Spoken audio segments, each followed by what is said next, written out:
ओम साईं राम। हे दीन दयालु मेरे साईं, वंदन को स्वीकार करो। सब विधि निर्मल मति कर दो, तुम मेरा उद्धार करो।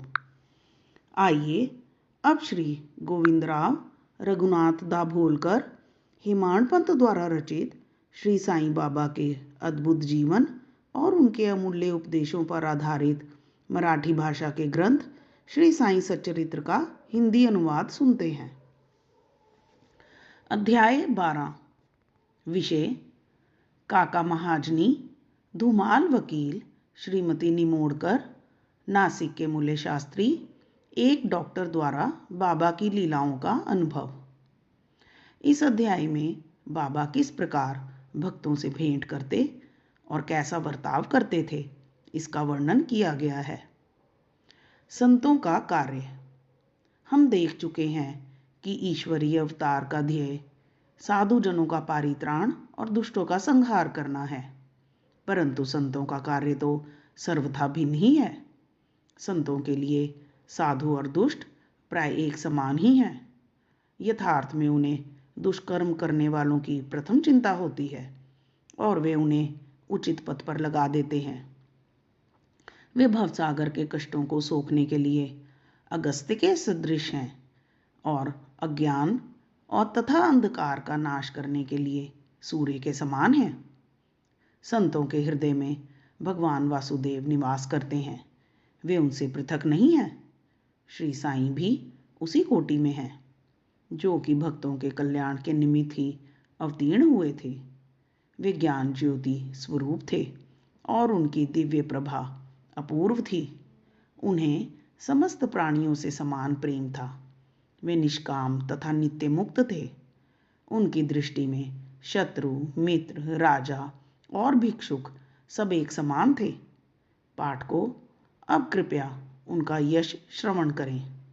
भक्तों के लिए उन्होंने अपना दिव्य गुण समूह पूर्णतः प्रयोग किया और सदैव उनकी सहायता के लिए तत्पर रहे।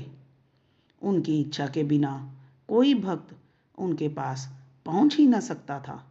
यदि उनके शुभ कर्म उदित नहीं हुए हैं तो उन्हें बाबा की स्मृति भी कभी नहीं आई और ना ही उनकी लीलाएं उनके कानों तक पहुंच सकी। तब फिर बाबा के दर्शनों का विचार भी उन्हें कैसे आ सकता था। अनेक व्यक्तियों की श्री साईं बाबा के दर्शन की इच्छा होते हुए भी उन्हें बाबा के महासमाधि लेने तक कोई योग प्राप्त न हो सका।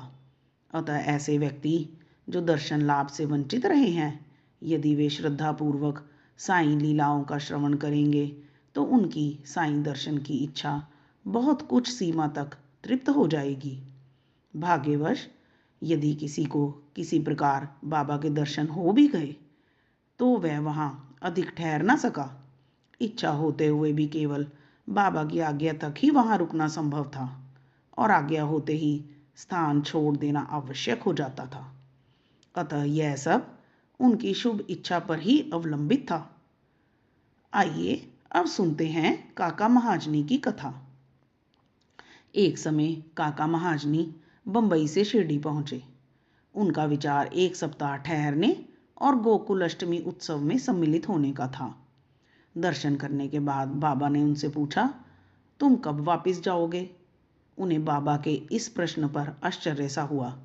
उत्तर देना तो आवश्यक ही था, इसलिए उन्होंने कहा, जब बाबा आज्ञा दें। बाबा ने अगले दिन जाने को कहा। बाबा के शब्द कानून थे जिनका पालन करना नितांत आवश्यक था। काका महाजनी ने तुरंत ही प्रस्थान किया। जब वे बंबई में अपने ऑफिस में पहुंचे तो उन्होंने अपने सेठ को अति उत्सुकतापूर्वक प्रतीक्षा करते पाया। मुनीम के अचानक ही अस्वस्थ हो जाने के कारण काका की उपस्थिति अनिवार्य हो गई थी। सेठ ने शिरडी को जो पत्र काका के लिए भेजा था वह बंबई के पते पर उनको वापस लौटा दिया गया। आइए अब सुनते हैं भाऊ साहेब धुमाल की कथा। अब एक विपरीत कथा सुनिए। एक बार भाऊ साहेब धुमाल एक मुकदमे के संबंध में निफाड़ के न्यायालय को जा रहे थे। मार्ग में वे शिरडी उतरे। उन्होंने बाबा के दर्शन किए और तत्काल ही निफाड़ को प्रस्थान करने लगे, परंतु बाबा की स्वीकृति प्राप्त न हुई उन्होंने उन्हें शिरडी में 1 सप्ताह और रोक लिया। इसी बीच निफाड़ के न्यायाधीश उदर पीड़ा से ग्रस्त हो गए। इस कारण उनका मुकदमा किसी अगले दिन के लिए बढ़ाया गया। 1 सप्ताह बाद भाऊ साहेब को लौटने की अनुमति मिली। इस मामले की सुनवाई कई महीनों तक और 4 न्यायाधीशों के पास हुई। फलस्वरूप धुमाल ने मुकदमे में सफलता प्राप्त की और उनका मुवक्किल मामले में बरी हो गया। आइए अब सुने श्रीमती निमोड़कर की कथा। श्री नाना साहेब निमोड़कर, जो निमोड़ के निवासी और अवैतनिक न्यायाधीश थे, शिरडी में अपनी पत्नी के साथ ठहरे हुए थे। निमोड़कर तथा उनकी पत्नी बहुत सा समय बाबा की सेवा और उनकी संगति में व्यतीत किया करते थे। एक बार ऐसा प्रसंग आया कि उनका पुत्र बेलापुर में रोग से पीड़ित हो गया। तब उनकी माता ने वहां जाकर अपने पुत्र और अन्य संबंधियों से मिलने तथा कुछ दिन वहीं व्यतीत करके लौटने का निश्चय किया। परंतु श्री नाना साहेब ने दूसरे दिन ही उन्हें लौट आने को कहा। वे असमंजस में पड़ गईं कि अब क्या करना चाहिए, परंतु बाबा ने सहायता की। शिरडी से प्रस्थान करने के पूर्व वे बाबा के पास गईं। बाबा साठेवाड़ा के समीप नाना साहेब और अन्य लोगों के साथ खड़े हुए थे। उन्होंने जाकर चरण वंदना की और प्रस्थान करने की अनुमति मांगी। बाबा ने उनसे कहा, शीघ्र जाओ, घबराओ नहीं। शांत चित्त से बेलापुर में 4 दिन सुखपूर्वक रहकर सब संबंधियों से मिलो और तब शिरडी आ जाना। बाबा के शब्द कितने सामयिक थे। श्री निमोड़कर की आज्ञा बाबा द्वारा रद्द हो गई। आइए अब सुने नासिक के मूले शास्त्री ज्योतिषी की कथा। नासिक के कर्मनिष्ठ अग्निहोत्र ब्राह्मण थे जिनका नाम मूले शास्त्री था। इन्होंने 6 शास्त्रों में अध्ययन किया था और ज्योतिष तथा सामुद्रिक शास्त्र में भी पारंगत थे। वे एक बार नागपुर के प्रसिद्ध करोड़पति श्री बापू साहेब बूटी से भेंट करने के बाद अन्य सज्जनों के साथ बाबा के दर्शन करने मस्जिद में गए। बाबा ने फल बेचने वाले से अनेक प्रकार के फल तथा अन्य पदार्थ खरीदे और मस्जिद में उपस्थित लोगों में उनको वितरित कर दिया। बाबा आम को इतनी चतुराई से चारों ओर से दबा देते थे कि चूसते ही संपूर्ण रस मुंह में आ जाता था तथा गुठली और छिलका तुरंत फेंक दिया जा सकता था। बाबा ने केले छीलकर भक्तों में बांट दिए और उनके छिलके अपने पास रख लिए। हस्तरेखा विशारद होने के नाते मूले शास्त्री ने बाबा के हाथ का परीक्षण करने की प्रार्थना की, परंतु बाबा ने उनकी प्रार्थना पर कोई ध्यान न देकर उन्हें 4 केले दिए। इसके बाद सब लोग वाड़े को लौट आए। अब मूले शास्त्री ने स्नान किया और पवित्र वस्त्र धारण कर अग्निहोत्र आदि में जुट गए। बाबा भी अपने नियमानुसार लेंडी को रवाना हो गए। जाते जाते उन्होंने कहा कि कुछ गेरू लाना, आज भगवा वस्त्र रंगेंगे। बाबा के शब्दों का अभिप्राय किसी की समझ में ना आया। कुछ समय बाद बाबा लौटे। अब मध्याह्न बेला की आरती की तैयारियां प्रारंभ हो गई थी। बापू साहेब जोग ने मूले से आरती में साथ करने के लिए पूछा। उन्होंने उत्तर दिया कि वे संध्या समय बाबा के दर्शनों को जाएंगे। तब जोग अकेले ही चले गए। बाबा के आसन ग्रहण करते ही भक्त लोगों ने उनकी पूजा की। अब आरती प्रारंभ हो गई। बाबा ने कहा, उस नए ब्राह्मण से कुछ दक्षिणा लाओ। बूटी स्वयं दक्षिणा लेने को गए और उन्होंने बाबा का संदेश मूले शास्त्री को सुनाया। वे बुरी तरह घबरा गए। वे सोचने लगे कि मैं तो एक अग्निहोत्र ब्राह्मण हूँ, फिर मुझे दक्षिणा देना क्या उचित है। माना कि बाबा महान संत हैं, परंतु मैं तो उनका शिष्य नहीं हूँ। फिर उन्होंने सोचा कि जब बाबा सरीखे महान संत दक्षिणा मांग रहे हैं और बूटी सरीखे एक करोड़पति लेने को आए हैं, तो वे अवहेलना कैसे कर सकते हैं। इसलिए वे अपने कृत्य को अधूरा ही छोड़कर तुरंत बूटी के साथ मस्जिद को गए।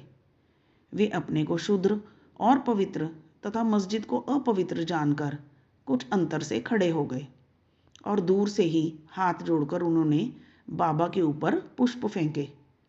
एकाएक उन्होंने देखा कि बाबा के आसन पर उनके कैलाशवासी गुरु घोलप स्वामी विराजमान हैं। अपने गुरु को वहां देखकर उन्हें महान आश्चर्य हुआ। कहीं यह स्वप्न तो नहीं है? नहीं नहीं, यह स्वप्न नहीं है, मैं पूर्ण जागृत हूँ। परंतु जागृत होते हुए भी मेरे गुरु महाराज यहाँ कैसे आ पहुँचे? कुछ समय तक उनके मुंह से एक शब्द भी ना निकला।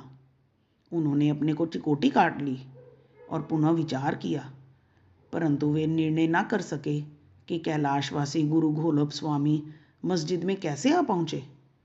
फिर सब संदेह दूर करके वे आगे बढ़े और गुरु के चरणों पर गिरकर हाथ जोड़कर स्तुति करने लगे। दूसरे भक्त तो बाबा की आरती गा रहे थे, परंतु मूले शास्त्री अपने गुरु के नाम की ही गर्जना कर रहे थे। फिर सब जाति पाति का अहंकार तथा पवित्रता और अपवित्रता की कल्पना त्याग कर वे गुरु के श्री चरणों पर पुनः गिर पड़े। उन्होंने आंखें मूंद ली, परंतु खड़े होकर जब उन्होंने आंखें खोली तो बाबा को दक्षिणा मांगते हुए देखा। बाबा का आनंद स्वरूप और उनकी अनिर्वचनीय शक्ति देख मूले शास्त्री आत्मविस्मृत हो गए। उनके हर्ष का पारावार न रहा। उनकी आंखें अश्रुपूरित होते हुए प्रसन्नता से नाच रही थीं। उन्होंने बाबा को पुनः नमस्कार किया और दक्षिणा दी। मूले शास्त्री कहने लगे कि मेरे सब संशय दूर हो गए।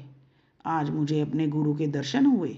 बाबा की यह अद्भुत लीला देखकर सब भक्त और मूले शास्त्री द्रवित हो गए। गेरू लाओ, आज भगवा वस्त्र रंगेंगे। बाबा के इन शब्दों का अर्थ अब सबकी समझ में आ गया। ऐसी अद्भुत लीला श्री साईं बाबा की थी। आइए अब डॉक्टर की कथा सुने। एक समय एक मामलतदार अपने एक डॉक्टर मित्र के साथ शिरडी पधारे। डॉक्टर का कहना था कि मेरे इष्ट श्री राम हैं, मैं किसी यवन को मस्तक न नमाऊंगा। अतः वे शिरडी जाने में असहमत थे। मामलतदार ने समझाया, तुम्हें नमन करने को कोई बाध्य न करेगा और ना ही तुम्हें कोई ऐसा करने को कहेगा। अतः मेरे साथ चलो, आनंद रहेगा। वे शिरडी पहुंचे और बाबा के दर्शन को गए, परंतु डॉक्टर को ही सबसे आगे जाता देख और बाबा की प्रथम चरण वंदना करते देख सबको बड़ा विस्मय हुआ। लोगों ने डॉक्टर से अपना निश्चय बदलने और इस भांति एक यवन को दंडवत करने का कारण पूछा। डॉक्टर ने बतलाया कि बाबा के स्थान पर उन्हें अपने प्रिय इष्ट देव श्री राम के दर्शन हुए और इसीलिए उन्होंने नमस्कार किया। जब वे ऐसा कह ही रहे थे तभी उन्हें साईं बाबा का रूप पुनः दिखने लगा। वे आश्चर्यचकित होकर बोले, क्या यह स्वप्न है? ये यवन कैसे हो सकते हैं? अरे अरे, यह तो पूर्ण योग अवतार हैं। दूसरे दिन से उन्होंने उपवास करना प्रारंभ किया। उन्होंने प्रतिज्ञा की कि जब तक बाबा स्वयं बुलाकर आशीर्वाद नहीं देंगे तब तक मस्जिद में कदापि ना जाऊंगा। इस प्रकार 3 दिन व्यतीत हो गए। चौथे दिन उनका एक इष्ट मित्र खानदेश से शिरडी आया। वे दोनों मस्जिद में बाबा के दर्शन करने गए। नमस्कार होने के बाद बाबा ने डॉक्टर से पूछा, आपको बुलाने का कष्ट किसने किया? आप यहाँ कैसे पधारे? यह प्रश्न सुनकर डॉक्टर द्रवित हो गए और उसी रात्रि को बाबा ने उन पर कृपा की। डॉक्टर को निद्रा में ही परमानंद का अनुभव हुआ। वे अपने शहर लौट आए तो भी उन्हें 15 दिनों तक वैसा ही अनुभव होता रहा। इस प्रकार उनकी साईं भक्ति कई गुना बढ़ गई। उपर्युक्त कथाओं की शिक्षा विशेषतः मूले शास्त्री की यही है कि हमने अपने गुरु में दृढ़ विश्वास होना चाहिए। अगले अध्याय में बाबा की अन्य लीलाओं का वर्णन होगा। ओम साई राम। श्री सद्गुरु साईनाथार्पणमस्तु। शुभम भवतु। अध्याय 12 समाप्त।